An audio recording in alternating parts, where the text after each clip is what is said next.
You know, third straight I'm going to do my best to be that Berlanga goes the distance as gentle after that much talked about knockout streak to open his career. That's Edgar Berlanga, 168 We've got the State pound. of Boxing on the app coming up after the decision. We've got Sports Center here. We're here live real time, Saturday night, Sunday morning. Boxing season is in full swing. Top Rank on the ESPN. Edgar Berlanga, 168 pound contender. It's safe to say he's no longer a prospect. Contender. Taking on, well, he should go on to defeat, in my opinion, on my card, 7 rounds to 3, 6 rounds to 4, Steve Rose. Just a little less than 3 years ago, in June of 2019, Steve Rose stepped on the scene in a highly polarizing fight against Gennady Golovkin. Berlanga dropped in his last fight. He was injured. The same guy Billy Joe Saunders struggled with as well. I covered that fight. Marcelo Esteban Coceres on the undercard of Fury versus Wilder 3. I'm going to go ahead and say it. I don't see anything special about Edgar Berlanga. And I was covering the knockout streak, the 16-0 knockout streak. I was covering all that. And I was like, yeah, I want to see this dude go rounds. He's getting the rounds, but we're not. Oh, shit, I got to go to State of Boxing.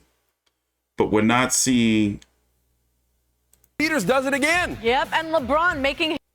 I got to make sure. I don't like that how they cut the broadcast on ESPN Plus, where you got to open up another link for State of Boxing. That kind of pisses me off. But we're going to listen to them to read the decision. Very, very difficult fight to score, but nonetheless, I do feel Edgar Berlanga did enough to win. Edgar Berlanga right now. Not like a dominating performance at all. I just think that he did enough. Here's Andre's scorecard right now, and I think we're going to have a lot of questions to be answered from our crew on the State of Boxing coming up. We're going to talk in more detail favors Berlanga after we listen to the post-fight interview. Tim, your final thoughts on what you saw in the ring tonight? Well, you know, Edgar Berlanga, no, he didn't get the knockout. I was expecting some new improvements, you know, some new skills in the game. I didn't see much tonight. I thought that Rose did a good job, followed his game plan very well tonight. Here, I'm sorry, you can listen to Tim Bradley on your own time. This is my show, damn it. Berlanga is ranked number 6 by the WBO, top rank, you know, heavily affiliated with the WBO. Not by the IBF. And not, number 13 by the WBA. They're about to read the cards here. Take your time out. Please like the video. Subscribe. We cover every single major fight live. We're back. Full time, baby. 97-93 for your winner by unanimous decision. And still, NABO Super Middleweight Champion. Damn, I missed the card, Edgar, the first one. The chosen one, Berlanga. I think the judges were right in that correct range of how they saw the fight, how we saw the fight. Mark Kriegel. Hey, listen, the older guy, the smaller guy, he's supposed to lose. I guess in the scorecards he did, but I got to see more from Edgar Berlanga. I saw plodding feet. I wish he had more like Xander earlier in the evening. I want to see a better jab. I want to see a better sense of distance, and I want to see a better feet. And I want to see one guy talking in the corner, not 2 or 3. We will have plenty to talk about right now on the State of Boxing as his son chose. Did somebody say 96, 93? With him. Big day of sports to be wrapped up on Sports Center with Stan and Ashley right now, and then we will be back next week, March 26th. Here, let me head over to returning to the State of Boxing to here. Let me do a jump cut.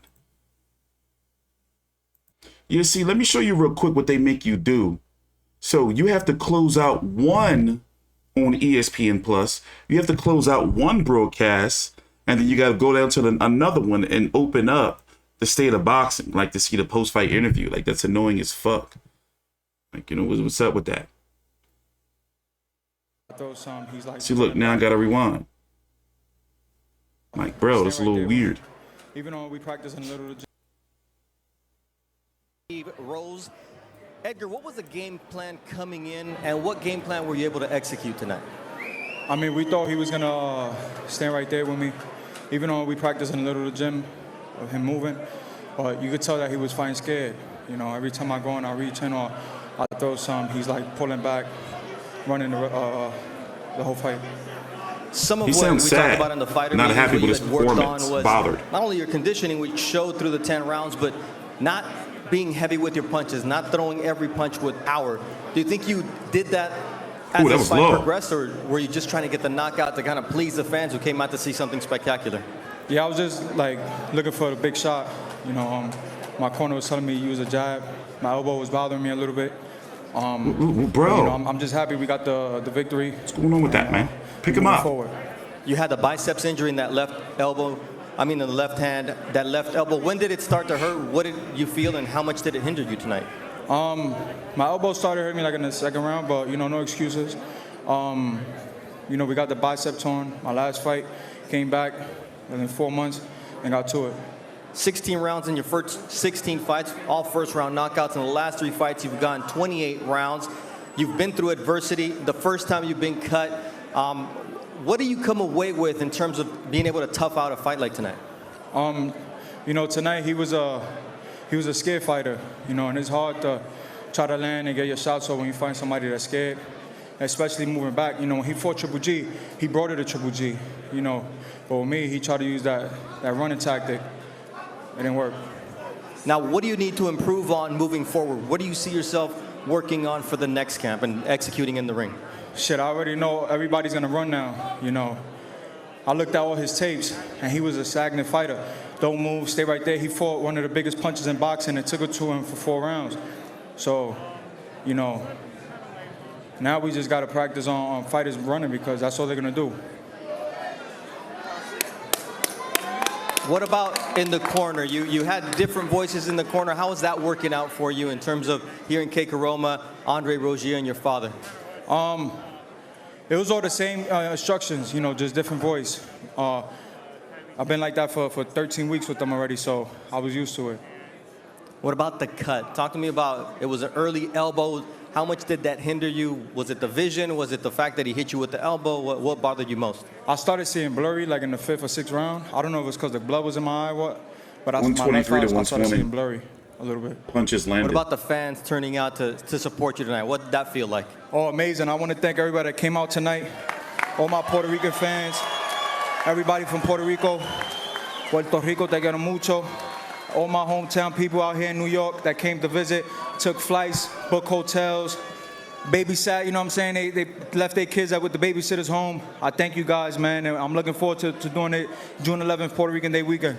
There you go. So June 11th, we hope to see Edgar Berlanga and Xander Zayas back in the ring. Joe, let's get it going here with the State of Boxing. Listen, like I said, I'm not impressed. And when I'm, you know, stacking him up against the top guys in the 168-pound division, for example, if you don't know, you've been living under a rock. Canelo Alvarez is taking on Dimitri Bivol at 175. Canelo Alvarez, the current undisputed 175-pound champion, 68-pound champion. Let me tell you how it's laying out. May the 21st, you're going to have David Benavidez taking on David Lemieux. They're fighting to be the WBC interim champion, and don't be surprised if Canelo's made the WBC franchise, and then the winner of that fight, Benavidez Lemieux, is made the WBC champion, therefore not being the mandatory for Canelo. There's something, you know, confusing going on with David Morrell and John Ryder. Is John Ryder Canelo's mandatory after defeating Danny Jacobs? Or does David Morrell and John Ryder have to fight per the WBA having to consolidate their belts? The IBF currently doesn't have a IBF mandatory. Remember, Caleb Plant was the last IBF champion before Canelo, so no mandatory is in place for that yet. And then you have Zach Parker, who's going to be taking on Demetrius Andrade. I forgot the exact date for that, but that's official. I think that's also happening May the 21st, right? Both Zach Parker, Demetrius Andrade, winner, and Benavidez Lemieux are going to be lobbying to see who's going to be number one in line to be Canelo's mandatory. For me personally, I think that Canelo may fight John Ryder for that UK fight if he doesn't fight the winner of Joe Smith versus Artur Beterbiev. But point is, I see I see Canelo moving up to 175 pounds. Just, my opinion. And those belts are going to be vacated. Now, here's the thing. Edgar Berlanga at 24 years old is creeping up on the title shot. I'm going to say that after Zach Parker, Demetrius Andrade, he'll probably be the next WBO mandatory. And then where's Demetrius Andrade going to be then? So, let's say around this time next year, Edgar Berlanga is going to be probably fighting in an eliminator. Or fighting for a title. Or be ordered to fight for a title. I don't know. It's March right now. My timelines are a little messed up. And also it's late. I've been doing this whole boxing thing since earlier this morning. And chores and shit. They're going to talk more about this card on the state of boxing. Let's hear what Andre Ward has to say a little bit first. And it's going to be very difficult. Is it possible for him to turn the corner? Absolutely. Absolutely. Here's the part that we didn't mention, though, tonight. There's the cards. Got a fighter who got sat down for the first time in his last fight. Yes. That's not gone.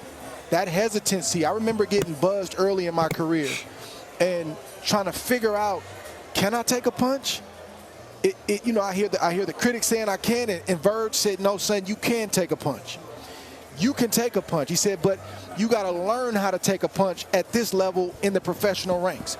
And eventually I showed that I could, but that's what he... So, yeah, that also is there, too. Him, realizing that, the knockout streak is over.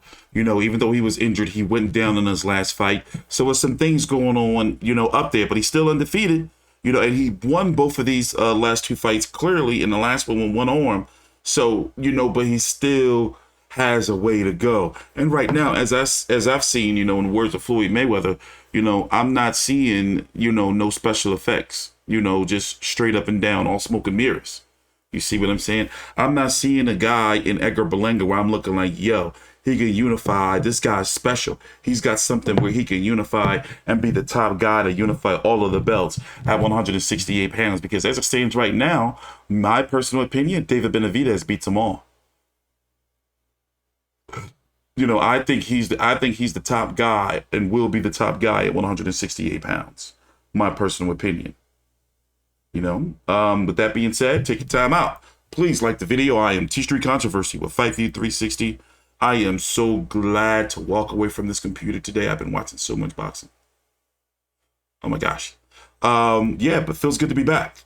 Take your time out, like the video, subscribe. Follow me on Twitter at T Street Controversy. All the links to my social media are down below in the description box, and the WBC channel app powered by the Vive Network for Roku, Android, Apple. I put everything you need right down below in the description box. Also, the rankings on my website, FightView360.com, are updated monthly in accordance with the sanctioning bodies, WBC, WBA, IBF, WBO, and we have the Ring Magazine rankings on there.